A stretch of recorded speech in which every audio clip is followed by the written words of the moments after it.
गेल्या 4 वर्षांपासून तुम्ही लड्डू प्लीस आणि देवी फूड्सच्या माध्यमाने लोकांच्या पर्यंत पोहोचत आहात, तर त्याचा तुमचा अनुभव कसा आहे आणि 4 वर्षाची जर्नी आहे तर ती तुम्हाला कशी वाटते, की कशी स्टार्ट झाली आणि आता तुम्ही कुठे येऊन पोहोचलेला आहात? म्हणजे कसं होतं, त्यांच्याकडूनच मागणी येते सगळ्या गोष्टींची बेसिकली.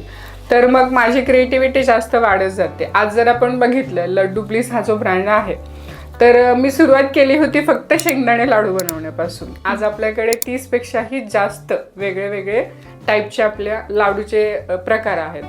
आणि जसं जसं समजत गेलं तसं तसं त्याच्यामध्ये इम्प्रूव्ह करत गेले. हेल्दी पब्लिक आहे सगळं. आत्ता जे कस्टमर आहे सगळीकडेच लोकांना स्वच्छ आणि हेल्दी काहीतरी खायला पाहिजे. जरी ते स्वीट असेल, खायचं जरी क्रेविंग होत असेल तरी त्याच्यामध्ये पण त्यांना हेल्दी ऑप्शन्स पाहिजेत. त्याच्यामुळे आपला ब्रँड जो आहे तो फेमस आहे फक्त जास्तीत जास्त शुगरलेस या गोष्टीसाठी.